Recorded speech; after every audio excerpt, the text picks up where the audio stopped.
iOS 16.02 апдейт гарсан байна. Миний гарч байгаа iPhone 10 дээр багтаажны хэмжээ бол 202 MB гарсан байна. Үйлдвэрлэлийн системийн код нь 20.380-аар гарсан байна. Апдейт хийх юм нь яг утсан дээрх сул зайных нь хэмжээ нь 25.65 GB.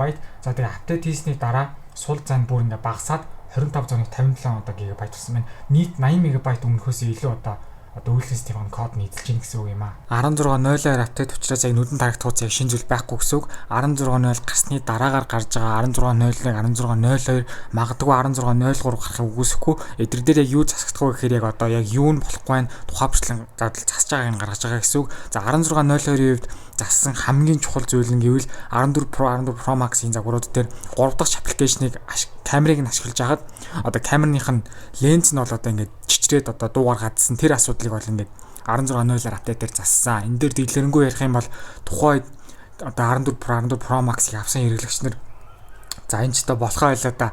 Одоо яана тэгээ хардвер асуудал юм биш үстэй гэж яг үнэхээр айж исэн. Тэгсэн чинь Apple-ийн зүгээс яг аль бисны хэлсэн тайлбар нь хардвер асуудал биш ээ. Наадах чинь софтвер апдейт гаргаад засчнаа санаа зовлтгүй дараа 7 хоногт гэж бол хэлсэн. За тэгээ 16.0-аар апдейт нь дараа 7 хоногт нь гарсан.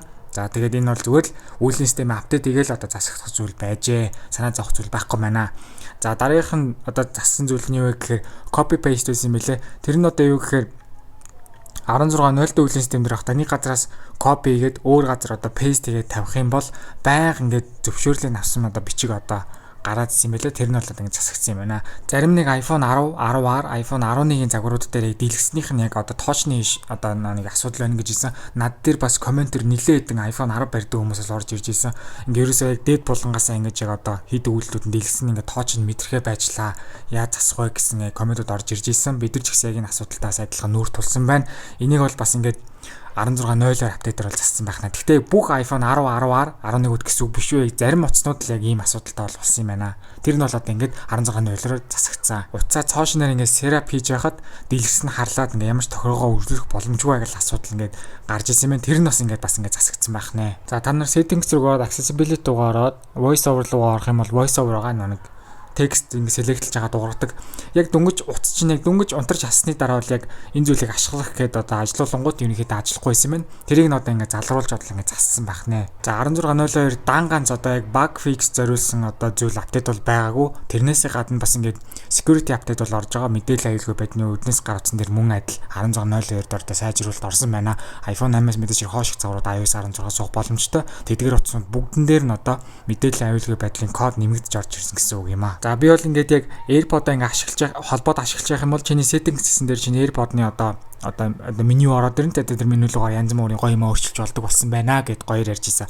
За тэгээд тэгсэн чинь миний комментэн дээр ингээд холбоод ашиглаж байх меню нь ерөөсөөр орж ирэхгүй байна. Яагаад юм болоо гэж хэлж бол дүнээ асууж исэн. За энийг би бол залруулгыг болсон юу гэхээр одоо ингээд iOS 16.0 үйлдвэрлэлийн системээс эхлээд чиний энэ AirPod чинь дөөр амил юм уу үгүй юм уу гэдгийг үйлдвэрлэлийн систем нь таньдаг болсон юм байна. Энэ бол үнэхээр одоо гой санагдсан. Яг ингээд одоо дөөр амил үгүй нь ялгадаг болсон гэсэн үг шүү дээ.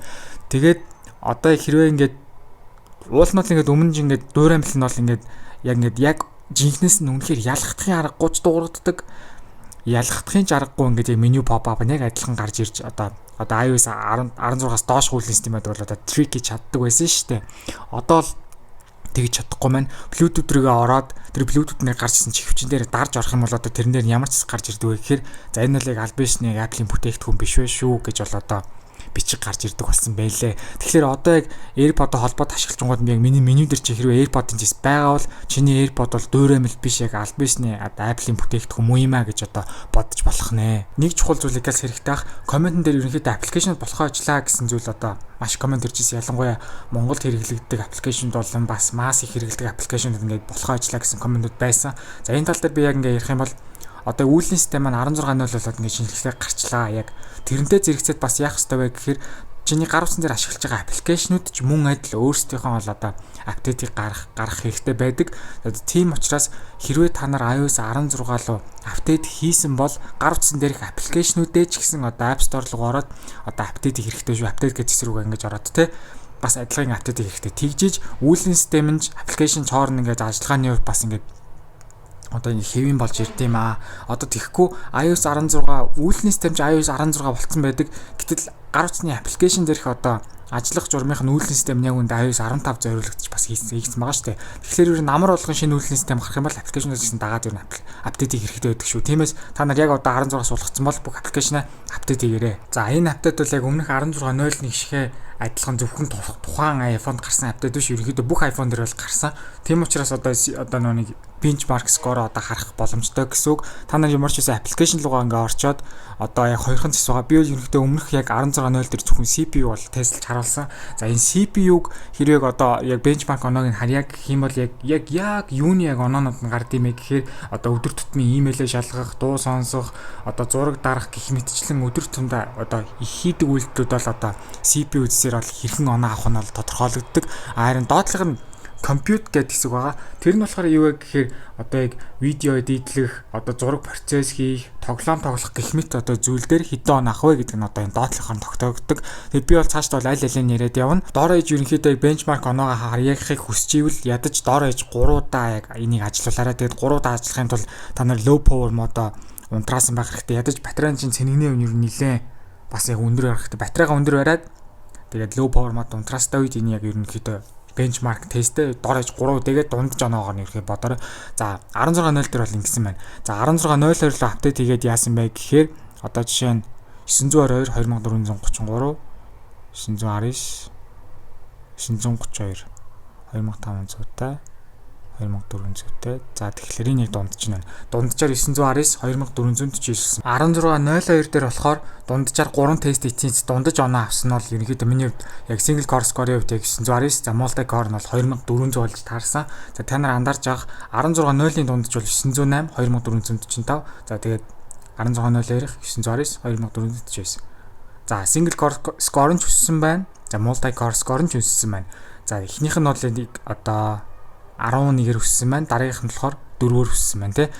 За одоо ингэ хэлэх юм бол ерөнхийдөө single core score-ийн хувьд дээшээ доошоо ерөнхийдөө 2 орны наривчлалтаагаар л өсдөг.